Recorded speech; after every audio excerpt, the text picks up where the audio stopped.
spit, trill dude to the death of me. If you know stack, you expect nothing less of me. All I do is chase green, so say a prayer for me. If banks didn't exist, I need room excessively. Big whop, drop stacks like my hands weak. Unless we talking money and necessarily the man speak. What's going on, folks? Nothing better to do. I'm Blockzilla and you're watching the No Judgment Zone. Today I have a legend with me. This guy, Captain Jack, the Nick Killer. What's going on? What's up, man? How you? I'm good, can't complain. Thank you for coming through. Glad to be here, man. When I got the email that you were coming through, I was a little upset. Like, yo, he used to kill the Knicks when he was with the Pacers, when he was with the Spurs. He used to kill it. I remember one time he hit a three-pointer. It really, literally broke my heart. I was like, oh, I ain't watching Knicks game for like another 2 years after that. Man, why'd you come into the Garden and act a fool? Man, that's everybody. It wasn't just the Garden, and it wasn't personal. Don't nobody take it personal. That's everybody, man. You know, I just love playing the game, man, and you know, so I love playing in the Garden. I mean, not too many players that play in the NBA that don't. Yeah, that's why I feel like being a Knicks fan, you at a disadvantage because everybody comes to the Garden and want to have a best game at the Garden, and then you would rub it in the face. You go, rrr, and then I just like, oh, and we couldn't even be mad because you just hit a clutch three-pointer. Yeah, you know, I play with a lot of energy. I'm one of those guys that I love the game. You know what I mean? Like I always say, the game has done a lot for me and my family. So I gotta show it I appreciate it by playing hard and giving my all, and I did it every night. Is that the key to being successful in the NBA, is playing hard? I think that's the key to being successful in anything.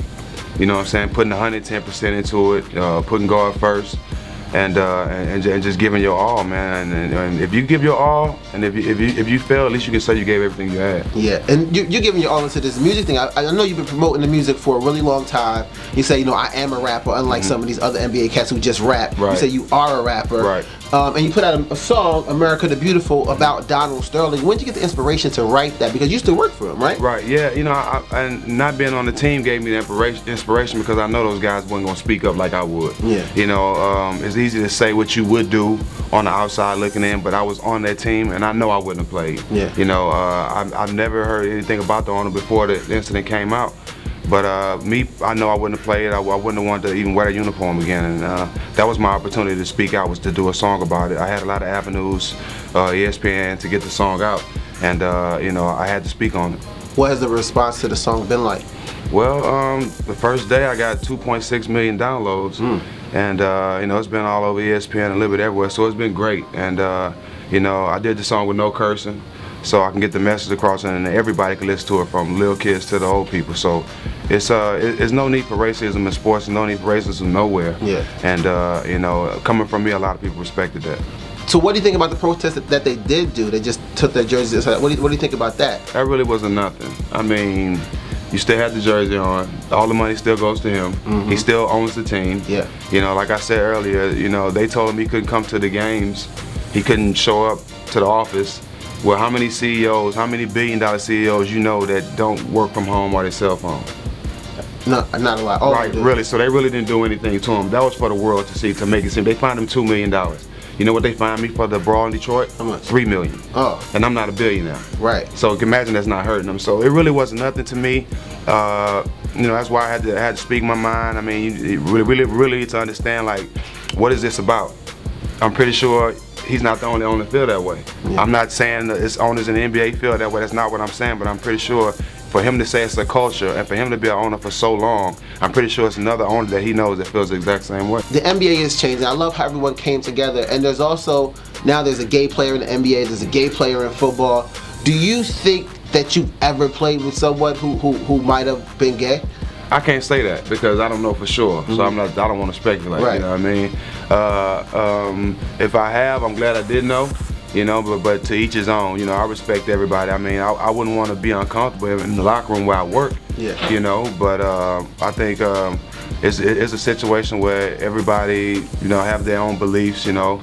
Some people think it's not right, some people think it's right. So it's just the world these days, man. You got to worry about what you can't control. Is that a different situation for athletes because you are in the locker room? You guys do shower together. So is it a different situation for athletes versus like a business environment? Man, anybody that get on TV and say it's not, they just lying. They say it being politically correct. Anybody that plays sports, and you know you got a guy that's gay in the locker room, you might not treat him different, you know what I mean? But you gonna feel it's gonna be a certain different feeling in that locker room. You know what I'm saying? Because you know if he's looking at you a certain way, he might not be paying attention to you at all. So you never know the situation. You know what I'm saying? So it will be uncomfortable, but the good thing about it, you know what I'm saying? you got guys are professionals, so guys know how to handle it. You know what I mean? I feel like if the team brings a guy that's gay in the locker room, I'm pretty sure that organization and that team know how to handle it.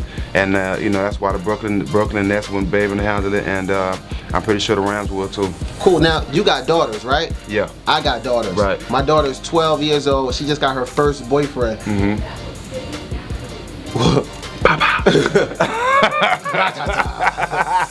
What advice would you give me or other fathers out there who's going through the same situation? Well, I think for me, you know, me having kids and not living with them, especially girls, I think just try to be hands-on and communicate with them as much as possible. You know, I'm not, me traveling a lot, especially being in sports, I'm not being able to be with my daughters every day. So I have a great relationship with them. You know, we call, we talk every day, they talk to each other. And my daughters know, I told us, you know, not only do I have in the will where if they have a baby before they're 25, they don't get their money. That's one thing. Second, they understand that they don't need a boy or a man to make them happy when their daddy gives them the world. Right. So as long as they understand that I can't give them the world, you know what I'm saying, and respect their situation, then I think, you know, you'll have a good relationship with them. But at the same, you got to be hands-on. You can't be one of those dads that just let her run around. You got to be hands-on, because if they feel like they're protected and they care, they'll make the right decision. Right. Your music, what's coming next as far as your music? Like the mixtape coming out? Well, no, you know, I did 3 mixtapes, Trill Mixes, What's the Lockout was the first one I did during the lockout, and I did Jack of All Trades during the season, last year. So it's time for an album. The world's ready for it. Like I said, I got T.I., Jeezy, Rocco, Future, Slim Thug, Lil Kiki, Twin, a whole bunch of guys from my label, Secret Side Entertainment, on there. It's gonna be a movie, man. I'm gonna drop the single, which is called Gumbo, with T.I., Rocco, and Jeezy soon. And also the record with Slim Thug and Kiki, which is a Texas record called Excellence, coming off my album, My Life Not Yours. Why be a rapper though? I mean, you've already been a successful athlete, but why be a rapper? Like, you good. Because this is what I love. This is what I want to do. And that's why I titled the album, My Life Not Yours. You know, everybody have their own dreams, their own goals. Well, being successful in music is one of mine. I started off in the church, singing in church choir, going to Sunday school. So music has always been in my life. So anything I do it with passion. So this is no different than basketball. You've been friends with Rocco for a minute. Was it the Atlanta connection that made you be in with these rappers? Yeah, well, you know, I've been living in Atlanta since '03, since I played there. So I've been having a house there. So being from Texas and Atlanta, you know, and I also own the club in Atlanta. So it's just I'm bumping into all these people, and you know, it just worked hand in hand, man. Me and Rocco been knowing each other for a while. He actually came to San Antonio when I played in San Antonio, and came down there, and he helped me with this album, putting it together too. So, cool. So salute to Rocco, man. He having a lot of success too. You always have spoke your mind. And when your teammates ever say, "Yo, chill, you can't say stuff like that," or try to change you? Nah, because they really want to say it. They just ain't got the balls to say it. So I've never been that, like in games when I go off on referees and I'm about to get texted, they probably grab me like, "Jack, we need you in the game." But as far as me, when media come, or after games when something happened, or there's an incident where they afraid to speak out, they sit there like media and watch, because they know I'm gonna say what they're afraid to say. And I've always been that guy. If you had to pick a goon squad of players who play like you, play as hard as you, and as real and trill as you, who would be the other 4 members on that team? At point guard, I'm gonna go by position. Okay. At point guard, I would go with Baron Davis. 2 guard, I would go with Vernon Maxwell. Yeah. He's a goon. 3 guard, I would go with me. 4, I would go with Zach Randolph. 5, I would go with either Charles Oakley or Buck Williams. Oak is a beast. I love Oak. 6 man. 6th man will be Ron Artest. Oh yeah, Ron Artest. Meta World Peace. Meta. Believe that. Y'all still cool? With my boy. That's what's up. That's what's up. You gonna put him on the album, or he not? You know, no one in the NBA takes music as serious as I do. Like, they scared to put their music out. Like, I move totally different. You know, I'm everywhere. I'm hands-on with it. They rap, then be scared to put it out. They just rapping for a hobby. You know what I'm saying? I love this. So, the only person, Baron Davis is on my album. You know, we remade the Can't Stop the Rain song by Shaq the Big. Word? Yeah, and it's crazy. It's crazy. So, yeah, but he's the only one on my album. Marquise Daniels can really go. That's the only 2 guys that I would consider putting on my album. Always been a trillionaire before I was a millionaire. You niggas insufficient funds. My account got millions there. Look up in the sky, see the stars, ain't no ceiling there. It's lonely at the top, ask my boy cause we chillin' there. Jack of all trades, but I master get my paper up. The same hands I shoot with, the same ones getting them paper cuts. I'm running through a check, I see dead people, 6 cents. Got diagnosed with COD, pockets been 6 cents. SF like a 49er, on the court, you in the bleachers, bro. Get paid for my jumper, pest they pay me for my features, bro. You see me on your TV, you hear me on your speakers, bro. All I rock is red like a pepperoni pizza, bro. Blood you the illest, what my dogs coast to coast say. Cuz get it crackin', I guess that's what the lokes say.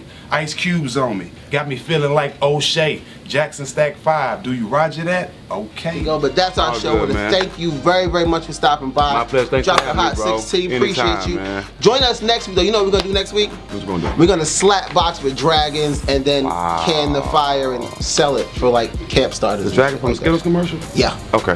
What up, world? Stack 5, Steven Jackson. You're now tuned in to Global Grind TV. Salute.